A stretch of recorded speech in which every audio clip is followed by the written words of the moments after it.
Her Har Mahadev. Welcome to the divine talks. और आज के पॉडकास्ट में हमने बात किया है देवी पुराण के ऊपर।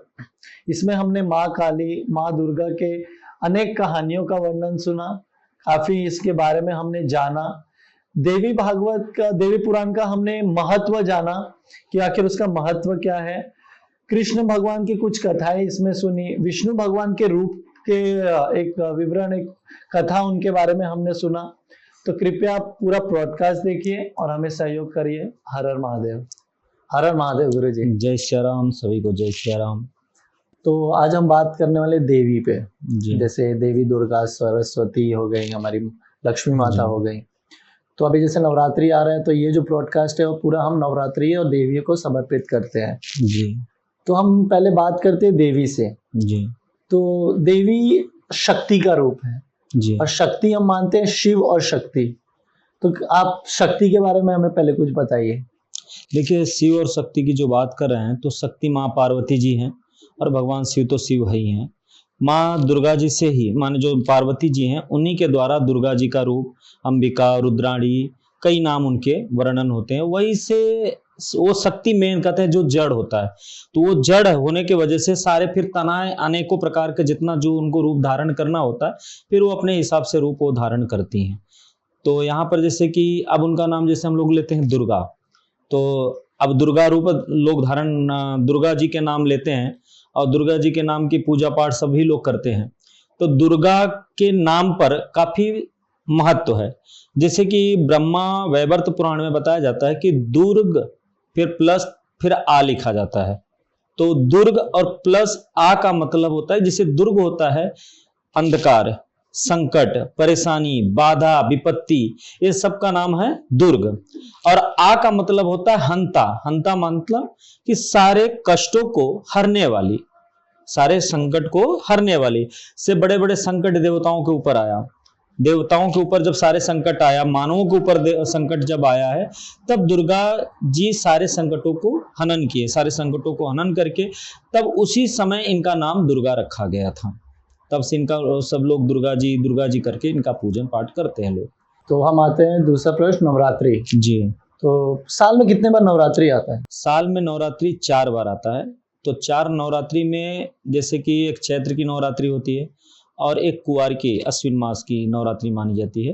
तो कहने का मतलब ये है कि 2 नवरात्रि ये हो गया, और 2 नवरात्रि जो आते हैं गुप्त रूप के होते हैं। अच्छा। जो माघ महीने में आता है और एक आषाढ़ के महीने में आता है। ये 4 नवरात्रि होते हैं। तो क्या 4 नवरात्रि एक दूसरे से कुछ अलग है, उनकी कहानी या महत्व कुछ अलग है? नहीं, महत्व तो है, अलग अलग महत्व है। जैसे कि कहा जाता है कि चैत्र की नवरात्रि क्यों मनाया जाता है। तो चैत्र की नवरात्रि मनाने का कारण ये है कि जब माता जी, जब इस सृष्टि का निर्माण धीरे धीरे जब शुरुआत की थी, प्रथम दिन, जैसे सनातन धर्म का जो वर्ष होता है, नया आरंभ, जैसे हम लोगों का जनवरी होता है, कई कई लोगों का कोई जैसे हमारा होली के बाद हमारा न्यू वर्ष, नया साल चालू होता जब है। ये नवरात्रि चैत्र, जब चैत्र का महीना शुरुआत होता है, प्रथम तिथि होता है, तो उसी दिन हमारा नया वर्ष आरंभ होता है। तो नया वर्ष जो सनातन धर्म का है वो चैत्र महीने से ही गणना की जाती है। तो आज जैसे अंग्रेजों में अंग्रेजी तारीख लोगों ने कर दिया जनवरी महीना, फरवरी, मार्च, तो वैसा वो अंग्रेजों के समय का वो तारीख है, लेकिन हमारे सबका चैत्र महीने से। तो चैत्र महीना का जो नवरात्रि जो आता है वो प्रथम दिन और प्रथम दिवस होता है कि आज से ये सनातन धर्म का सर्वप्रथम सबसे पहला महीना चैत्र होता है। तो उसी समय जब माता रानी ने क्या किया कि पूरी जगत का जब सृष्टि कर रही थी, देवताओं का, जैसे किसी को, जैसे कि आपका स्वर्ग लोक दिया गया देवराज इंद्र को, भगवान विष्णु को बैकुंठ धाम, ब्रह्मा जी को ब्रह्मलोक। तो जैसे जैसे सबको लोक और सृष्टि और नियम कानून जो था उन लोगों को बताया गया, तो उसी दिन से ये चैत्र की नवरात्रि मनाया जाता है कि सर्वप्रथम हमारा वर्ष नया शुरुआत है, हमारे जीवन की नई मार्ग यहीं से कार्य शुरुआत होता है। तो जैसे कोई कार्य अगर हम करने जाते हैं तो हम लोग क्या करते हैं, नारियल फोड़ते हैं, पूजन करते हैं, श्री गणेशाय करते हैं। तो वैसे ही ये नवरात्रि से ही सारे माने जो महीना होता है शुरुआत, ये चैत्र की नवरात्रि से आरंभ होता है। तो ये हो गया चैत्र की नवरात्रि। अब जो आता है कुंवार की जो नवरात्रि आती है, तो कुंवार की नवरात्रि में राम जी जब रावण का वध करना था, तो उसी समय राम जी को पास भगवान शिव की, तो क्योंकि भगवान शिव का भक्त तो रावण भी था और राम जी भी थे, तो राम जी भी शिव के भक्त थे और रावण भी था। तो रावण के पास कई दिव्य ऐसी शक्तियां थी जो माँ काली जी का साधना उसने करके रखा था, तो उसके कारण से भी रावण के ऊपर कोई प्रहार जो जब राम जी करते थे तो कोई असर और प्रभाव उसके ऊपर नहीं पड़ता था। तो रावण हमेशा वो कितना भी राम जी उसके ऊपर मतलब बाण चलाते थे तो रावण का कुछ होता नहीं था। तो जब युद्ध संपन्न हुआ तब विभीषण जी ने राम जी को बताया कि ये रावण तो जल्दी मरेगा नहीं। बोले क्यों? बोले काली माँ का और माँ शक्ति का इसने बहुत साधना कर चुका है। तो बोले फिर? तो बोले आप भी भगवान, तब ब्रह्मा जी का इन्होंने भगवान राम जी ने माने स्तुति की। तब ब्रह्मा जी ने उनको प्रकट होकर के कहा कि राम, तुम अगर माता जी का 9 दिन तक अगर आप पूजन करते हो तो वो शक्ति आपको मिलेगी, तब जाकर के रावण का आप संहार कर सकते हो। तो राम जी ने वो कुंवार की नवरात्रि को मनाते हैं। अब आता है माघ महीने का और जो आषाढ़ महीने का, ये गुप्त नवरात्रि इसलिए किया जाता है जैसे कि कुछ चीजें जो साधु संत थे, ऋषि महात्मा थे, इन लोगों को एक गुप्त नवरात्रि दिया गया कि अपनी साधना को जागृत करने के लिए आप अपनी साधना करो माता जी से पर्सनली। आप जगत के लिए काम कर रहे हो तो जो कि चैत्र की नवरात्रि और कुंवार की नवरात्रि हो गई, लेकिन जो गुप्त नवरात्रि होती है जब हम स्वयं पर्सनल अपने लिए अगर हम जप साधना नहीं करेंगे तो हमारे पास वो ऊर्जा वो शक्ति नहीं रहेगी, तो हम लोगों के लिए कैसे हित का कार्य कर सकते हैं? नहीं कर पाएंगे। हमारे पास अगर प्रकाश, जैसे हमारे पास प्रकाश है तभी तो हम लोगों के अंदर प्रकाश डालेंगे या प्रकाश फैलाएंगे। जब हम खुद ही अंधकार में हैं, लोगों के घर में प्रकाश हम फैलाएं, हम खुद अंधकार में हैं, तो वो प्रभाव उतना नहीं पड़ता है। तो कहने का मतलब वो 2 गुप्त नवरात्रि जो है वो साधु संत ब्राह्मणों के लिए रखा जाता है कि आप इसमें साधना करो और जगत के कल्याण के लिए, जगत के हित के लिए आप ये साधना करो जिससे हर मानव का आप कार्य कर सकते हैं। तो इसलिए जरूरी है कि जैसे आपने कहा कि जो गुप्त नवरात्रि है जी, ये एक आम व्यक्ति भी कर सकता है, कोई भी कर सकता है, साधु संतों के लिए नहीं, ऐसा कोई बात नहीं है। मतलब करने के लिए कोई भी ये व्यक्ति कर सकता है। देखिए अब इसमें क्या होता है कि आपको जो चीज जरूरत थी वो आपने ग्रहण किया, आपको जानकारी था आपने किया। अब इसका मतलब नहीं ये साधु संत तो अपना अपने स्थान पे कर रहे हैं, तो उस समय जो होते हैं साधु संत आपके घर का पूजा नहीं करते हैं। अच्छा, वो अपने लिए करते हैं, स्वयं के लिए। अगर कोई व्यक्ति कराना भी चाहे तो लोग करते भी हैं, वो अपने लिए भी करेंगे, आपका भी करेंगे। जैसे धन के लिए हुआ, सुख शांति के लिए हुआ, कोई तंत्र बाधा के लिए भी कोई जागृत जो तांत्रिक लोग होते हैं गुप्त नवरात्रि में ही साधना लोग करते हैं। अच्छा। तो इसमें शाकंभरी माँ का इस सब का साधना लोग करके इसमें जागृति अपना तांत्रिक जो होता है साधना वो मजबूत करते हैं। और इस नवरात्रि को कोई भी कर सकता है, गुप्त नवरात्रि, कोई दिक्कत इसमें नहीं ऐसा कुछ। फिर हम आते हैं नवरात्रि पे, जो हम माता को भेंट चढ़ाते हैं। नवरात्रि में जो पूजन के लिए सामग्री भी यूज होती है जी, उसका कुछ ना कुछ महत्व है जी। तो जैसे हम कलश में बात करते, कलश है, कलश के अंदर जल डालते हैं, सिक्का डालते हैं, तो मुझे लगता है जो जल है वो हमारा जो ओशन है, जो ये उसका है, सिक्का लक्ष्मी का रूप माना जाता है, ऐसा करके। मैं पर आते हैं जौ पे। जौ हम किसी त्योहार में यूज नहीं करते, सिर्फ नवरात्रि और देवी माँ को ही चढ़ाते हैं जी। तो आखिर वो जौ का महत्व क्या है नवरात्रि में? जी, ये तो बहुत सुंदर आपने प्रश्न किया, क्योंकि सही बात है कि माता जी के पूजा में जौ उगाया जाता है। अगर किसी की पूजा में जौ उगाते तो लोग नहीं है। कहने का मतलब ये होता है कि कलश का जो आपने पूछा, कलश का मतलब होता है सारे क्लेश को हरना। अच्छा, सारे क्लेश को हरना। तो जैसे कहा जाता है कि आपने उसमें कलश, अगर हम कलश की बात कर देते हैं, आपने जैसे प्रश्न किए, तो कलश में हम गंगा जल डालते हैं। तो कलश में गंगा जल डालते हैं तो उसमें गंगा जी, जमुना जी, सरस्वती तीनों जिन का जल आ गया। प्लस उसमें क्या होता है, उन गंगा जल से हमारे पितृ अगर कुपित होते हैं तो प्रसन्न हो जाते हैं। ऐसा संतों के वाणी मतलब मुख से हमने सुना है कि जो गंगा जल होता है वो पितरों अगर माने असंतुष्ट हैं आपसे तो वो प्रसन्न हो जाते हैं। फिर कहीं संतों से हमने प्रश्न किया था तो उन लोग ने बताया कि फिर उसमें चावल डाला जाता है, घर में अन्नपूर्णा भंडार भरी रहे। फिर उसके बाद हमने हल्दी कुमकुम डालते हैं, तो सदैव हल्दी का मतलब प्रतीक होता है कि सदैव सद्बुद्धि की प्राप्ति हो। से कहा जाता है कि हमें भाई सद्बुद्धि की जरूरत है, हमारा संतान बुद्धि से थोड़ा भटक गया है या किसी भी कार्य को लेकर के भटकता है, तो लोग कहते हैं कि भैया कि हल्दी से स्नान कराना, हल्दी का तिलक लगाने का, उसको सद्बुद्धि की प्राप्ति होती है। फिर उसमें बहुत चीजें हैं और आम का पल्लव का भी प्रतीक होता है कि अगर आम का पल्लव को अगर आप एक तोड़ते भी है तो दूसरी एक कली निकलती है। तो परमात्मा से प्रार्थना किया जाता है अगर हमारे जीवन में किसी भी प्रकार का अनिष्ट अगर आने वाला हो तो उन अनिष्टों को आप रोकिएगा। अगर हमारे जीवन में चारों तरफ से अगर दरवाजे बंद हो जाते तो कहीं से एक दरवाजा खोल देना जिससे मेरा जीवन गुजर जावे। भगवान से ये प्रार्थना, ये पल्लव का प्रतीक होता है। अब नारियल का महत्व हम आपको ये संक्षिप्त में इसलिए बता रहे हैं क्योंकि इसके बारे में अगर हम वर्णन करने जाएंगे तो काफी टाइम हो जाएगा। हाँ, तो इसमें नारियल का होता है तो नारियल हर जगह पे चढ़ाया जाता है क्योंकि कलश पे तो और कोई फल नहीं चढ़ा सकते, हम तो नारियल ही चढ़ाते हैं। तो नारियल को श्री फल कहा जाता है जो कि श्रेष्ठ माना जाता है किसी के भी नाम पे। अगर जैसे कि आपका नाम है मितेश, तो मितेश की जगह पे हम डायरेक्टली मितेश बोलेंगे तो थोड़ा सा एक अलग लगेगा। अगर हम कहेंगे श्री मितेश जी तो ये नाम कितना सम्मानित हो गया। तो वैसे श्रेष्ठ फलों में श्रीफल कहा जाता है। तो श्रीफल क्यों चढ़ाया जाता है? क्योंकि जिस तरह ऊपर का वो कठोरता होता है नारियल श्रीफल के ऊपर, वैसे अपना चरित्र मजबूत होना चाहिए। जिस तरह उसके अंदर का नारियल जो खाते हैं लोग अंदर का कोमल होता है, वैसा अपना हृदय होना चाहिए। जिस तरह उसके अंदर जल एकदम पवित्र होता है वैसा अपना मन पवित्र होना चाहिए। जब कलश की जीवनी अगर हम अपने जीवन में उतार लेते हैं तो कभी क्लेश नहीं हो सकता है। और कलश का मतलब भी ये बनता है कि कलश होता है जो क्लेश को हरने वाला ही को कलश कहा जाता है। अब जो आपने प्रश्न किया जौ, अब जौ पे हम आते हैं।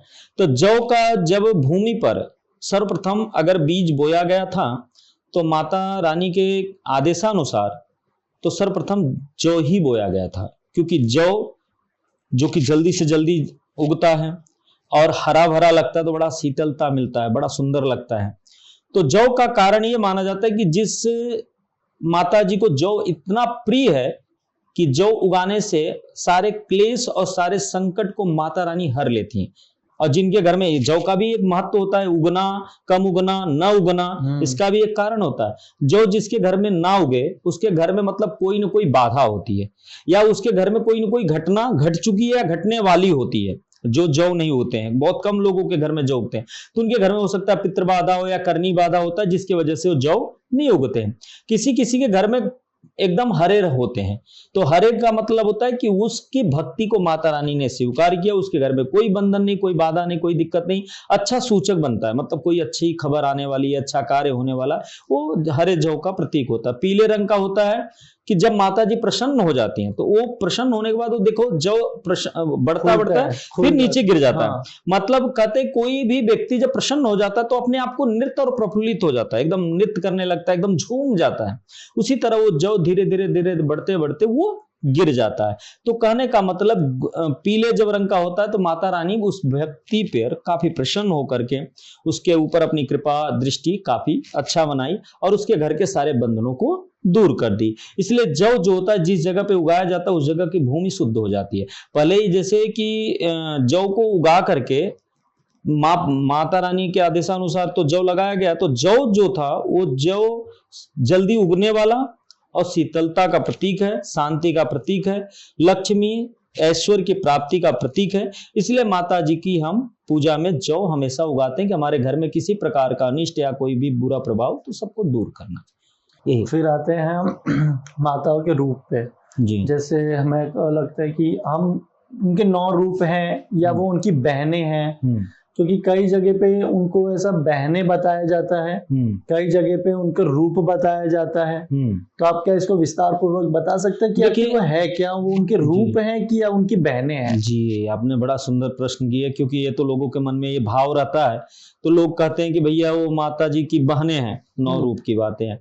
कहीं कहीं होता है बहन मानते हैं, कहीं कहीं कोई रूप मानते हैं। तो सत्यता अगर देखा जाए तो वो माता जी का 9 रूप है, उनकी बहन नहीं है। बहन तो उनकी हिंगलाज करके थी, दुर्गा जी थी, और ज्वाला करके माता करके ऐसे उनके 7 बहनें हैं, वो अलग हैं। अब ये शैलपुत्री और स्कंद माता, कात्यायनी, कालरात्रि, ये सब उनके रूप हैं। ये 9 रूप उनके हैं। और 9 रूप जो हैं कहते हैं कि ये 9 रूप माता जी के हैं और उनकी केवल 7 ही बहन थी, जिनका नाम हिंगलाज था, ज्वाला और कई नाम है ऐसे। तो उनके 7 नाम थे और वो 7 इनकी बहनें थी और ये माता जी के रूप हैं जी। जैसे हम माता जी पे बात कर रहे हैं जी, तो एक देवी पुराण करके है, जिनमें सिर्फ माता जी के ही कथा से लेके उनके बारे में अच्छे से विवरण करके उस पुराण में लिखा गया है जी। तो आखिर ये देवी पुराण प्रकट कैसे हुआ है? देखिए, एक बड़ा आपने सुंदर प्रश्न किया और इसका बहुत बड़ा मार्मिक है, लेकिन मैं आपको संक्षेप में ही इसका वर्णन करूंगा, क्योंकि विस्तार पूर्वक जाएंगे तो इसी में ही मेरी जिंदगी भी बीत सकती है, लेकिन हम नहीं बता पाएंगे। तो ये कहा जाता है कि देवी भागवत महापुराण में लिखा गया है कि एक घृताची नाम करके एक अप्सरा थी। वेदक व्यास जी थे, तो वेदक व्यास जी के सामने वो घृताची जो अप्सरा थी वो बड़ा सुंदर और सुशील थी। उसके सौंदर्य के रूप को देख करके वेदक व्यास जी के मन में थोड़ा सा काम का विचार, ऐसा भागवत में बताया जाता है, तो काम का संचार हुआ, लेकिन वो बहुत सुंदर देखने में लगी। तो जब जैसे वेदक व्यास जी महाराज जी कुछ सोचने लगे, उसी समय वो घृताची अप्सरा डर गई कि कहीं मुनि क्रोधित होकर श्राप ना दे, क्योंकि मैं भाई मुनियों के सामने, ऋषियों के सामने स्त्री आने से बहुत डरती थी, क्योंकि पहले के जो ऋषि मुनि रहते थे वो जल्दी कभी कभी क्रोधित भी हो जाते थे। उनके साधना में अगर आप दिक्कत पहुंचाओ तो क्रोधित हो जाते थे। तब जब घृताची को लगा कि मुझे श्राप दे देंगे मुनि, तो इसलिए वो डर गई। डरने के बाद वो सुग्गी का रूप धारण कर ली। सुग्गी माने पैरट, तोता। अच्छा, तोता का रूप धारण, उसको हमारे जैसे अवधी भाषा और यूपी की भाषा में सुग्गी कहते हैं। सुग्गी और लोग कहीं सुग्गा बोलते हैं, तो सुग्गी और सुग्गा में आप फर्क ही समझ गए, स्त्री और पुरुष का। तो वो सुग्गी का रूप धारण कर लिए, और सुग्गी का रूप धारण करके वेदक व्यास जी महाराज जी के सम्मुख होकर के वो निकल गई। जब सम्मुख होकर के निकल गई तो जब वो सम्मुख होकर के निकली तो व्यास जी को लगा कि क्या बात है, वो आश्चर्य में पड़ गए। तो फिर उन्हें अग्नि की जरूरत पड़ी, वो दिमाग से उतार दिए, और वो दिमाग में उनको माने कि उस सौंदर्य रूप देख करके उनके अंदर काम का संचार तो हुआ था, तो उनको अग्नि की जरूरत पड़ी, तो लकड़ी लेकर के काष्ठ मंथन करने लगे अग्नि को प्रज्वलित करने के लिए। उसी समय उनका जो शक्ति थी, ऊर्जा, वो उसी लकड़ी पे गिर गई। तो लकड़ी पर गिर गई तो धीरे धीरे वही लकड़ी पे जब उनकी शक्ति गिरी तो वहीं पर एक संतान की उत्पत्ति हुई। तो व्यास जी महाराज जी सोचने लगे, भाई ये संतान हुआ कैसे, कहाँ से? तो उनको लगा कहीं वो सुग्गी का ही उठा ना हो, और उनको भी ये पता चल गया। तो उन्होंने फिर किसके कारण हुआ वो तो जान गए, तो बोले ये सुग्गी को ही देख करके अगर मेरे अंदर काम का संचार हुआ है तो क्यों ना हम इसका नाम, बालक का सुखदेव नाम रख देते हैं। तो उसी बालक का नाम उन्होंने सुखदेव रख दिया। सो सुखदेव जी को जब धीरे धीरे बड़े हुए, उनको शिक्षा दीक्षा दिया गया, गुरु बृहस्पति भगवान से उन्होंने शिक्षा दीक्षा ली है। फिर व्यास जी महाराज जी कहते हैं कि गृहस्थ जीवन में विवाह कर लो, ये अनेकों प्रकार उन्होंने कहा। तो सुखदेव जी महाराज जी ने कहा कि मैं गृहस्थ जीवन जीना नहीं चाहता हूँ, क्योंकि बंधन है, इस बंधन में मैं बंधना नहीं चाहता हूँ। मैं केवल धर्म के प्रति जाना चाहता हूँ, और केवल परमात्मा में जो माँ भगवती की कृपा से मेरा जन्म हुआ है उनमें खाली लीन रहना चाहता हूँ। तो व्यास जी महाराज जी अनेकों प्रकार से उनको समझाए कि विवाह कर लो, उन्होंने विवाह के लिए तैयार नहीं हुए। तब सुखदेव जी कहते हैं मुझे माता भगवती का कुछ कथा का रसपान कराओ, जिससे मैं चाहता हूँ सुनने का। तब जब व्यास जी महाराज जी, सूत जी महाराज जी थे, उनके एक शिष्य थे, परम शिष्य व्यास जी महाराज जी के, और सुखदेव जी को, दोनों जन को कथा वो उन्होंने सुनाने लगे कि एक समय ऐसा था कि पूरा ये जो धरती है ये पूरा एकदम जलमग्न थी। यहाँ पर कोई व्यक्ति नहीं, कोई पक्षी नहीं, कोई नहीं था। एक वट का वृक्ष था, उसमें 5 वर्ष के भगवान विष्णु एक शिशु का रूप धारण करके उस वट के पत्ते पे शयन कर रहे थे। शयन मतलब उनको ये पता नहीं मैं कौन हूं, कहां से आया हूं, क्या किस कारण मेरा जन्म हुआ है, किस कारण मैं यहाँ पर आया हूं, उनको ये पता नहीं था। तो वो सोच में डूबे थे, मैं हूं कौन। तब उस समय आकाशवाणी हुआ कि तुम इन मंत्रों का जप करो, जो 4 शब्दों का मंत्र है। तो उन 4 शब्दों का उन्होंने मंत्रों का जप करने के लिए कहा। जब वो भगवान विष्णु 4 मंत्रों का श्लोक का वो जब उन्होंने धीरे धीरे जप किया, जब करते करते करते तो वहां माता भगवती की कृपा से उन्हें प्रेरणा हुई कि आपके नाभि से ब्रह्मा जी की उत्पत्ति होगी, और आपके मस्तिष्क से रुद्र की उत्पत्ति होगी, जो ये सृष्टि का आगे संचार आपको माने संचालय करना है, पालन करना, संहार करना, सृष्टि का निर्माण आगे आप लोगों को बढ़ाना है। तब धीरे धीरे धीरे धीरे भगवान विष्णु उस मंत्र का उच्चारण करते रहे। तो ब्रह्मा जी ने एक बार प्रश्न किया कि भगवान आप जगत के पालनकर्ता कहे जाते हैं, तो आप इस क्या करते हैं आप? तो उन्होंने कहा मुझे माँ भगवती की कृपा से जो मंत्र मिला है उसी का जप करता हूँ। तो बोले मुझे भी बताते तो हम भी करते। तो ब्रह्मा जी भी उस मंत्र का उच्चारण किए, फिर उसी मंत्रों के द्वारा पूरे जगत का सृष्टि करते गए भगवान, उसी मंत्रों के द्वारा पालन करते गए, उसी मंत्रों के द्वारा भगवान रुद्र पूरे सृष्टि का जो भी था संहार करना, ये सब चीजें करना, तो उसी मंत्रों के द्वारा पूरा देवी भागवत का पूरा निर्माण आरंभ हुआ। अध्याय जी, देवी भागवत में कितने अध्याय हैं? देवी भागवत में 12 स्कंद है और 318 अध्याय हैं, जिसमें 12 स्कंद में 308 अध्याय हैं।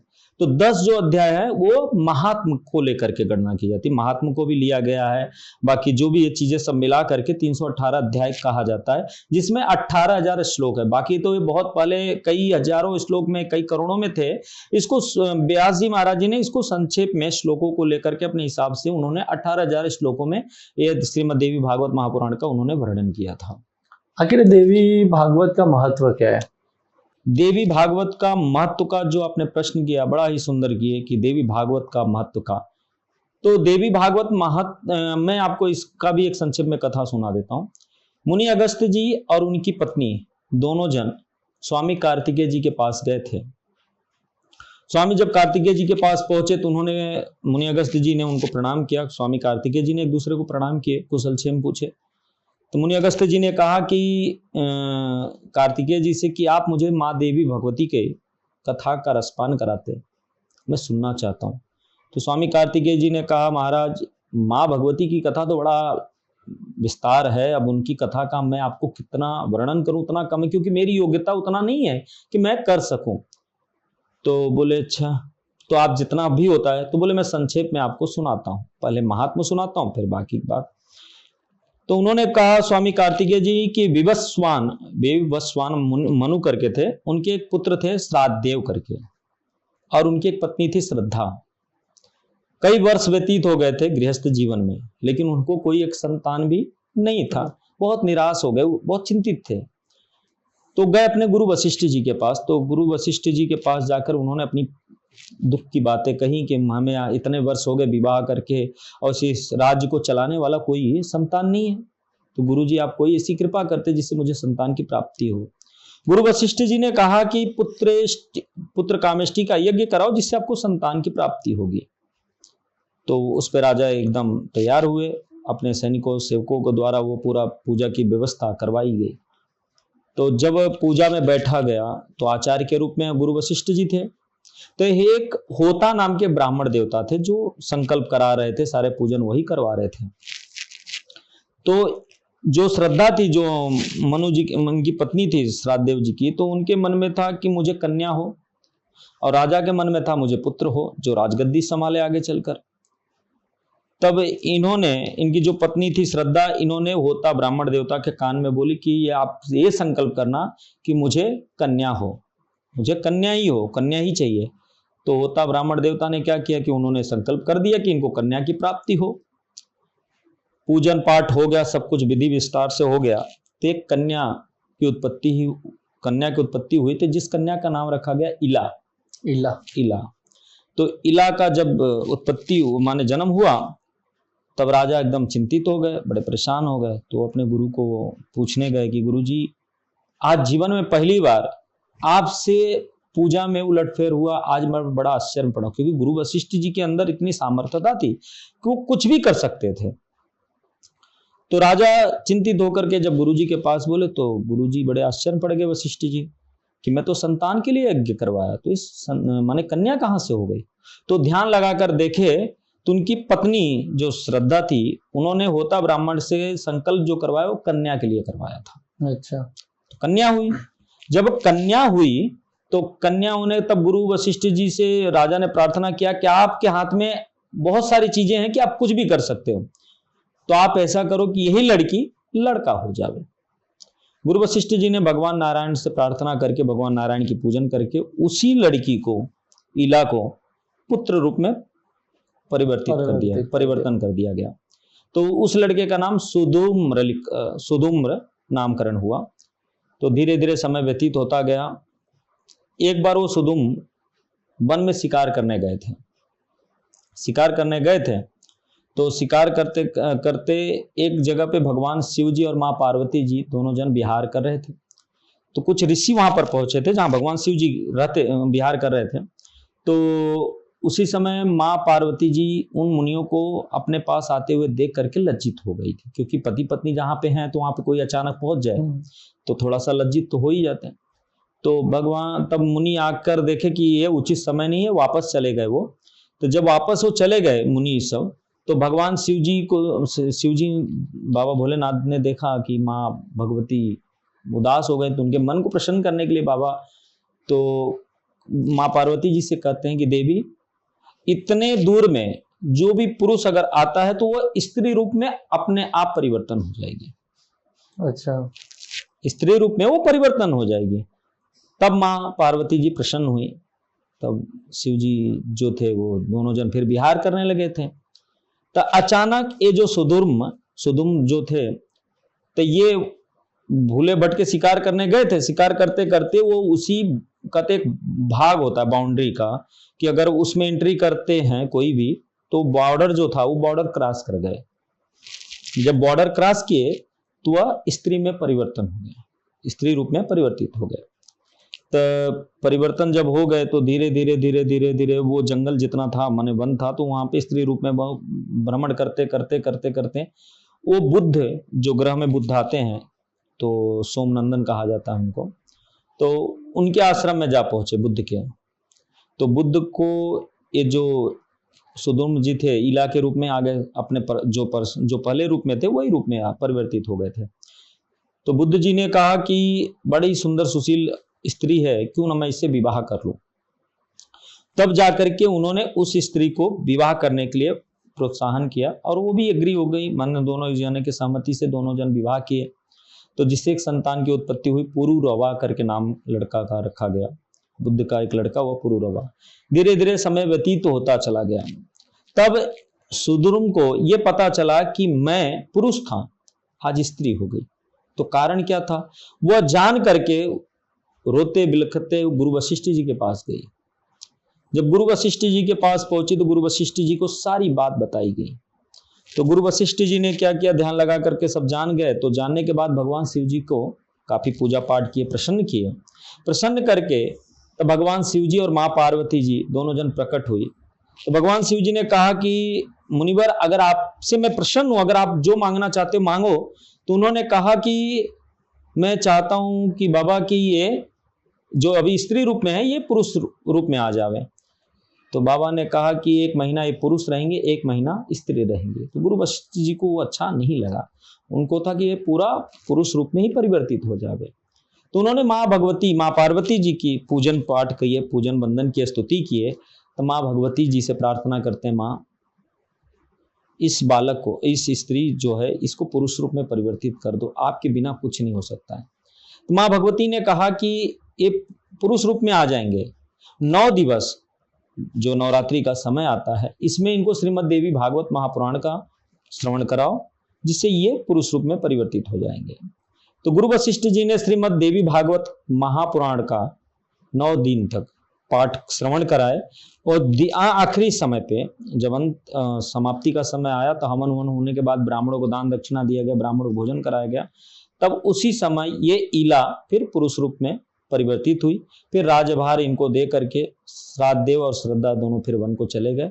इसी तरह ये महात्मा है कि श्रीमद् देवी भागवत महापुराण का पाठ करने से, या आप पाठ करवाते हैं या कथा करवाते हैं, तो ऐसे व्यक्ति अगर किसी भी प्रकार का दिक्कत है संतान को लेकर या किसी भी प्रकार का, उनका ये कार्य सत्य सिद्ध होने वाला है, इसमें कभी संशय नहीं। ये है महात्मा के बारे में।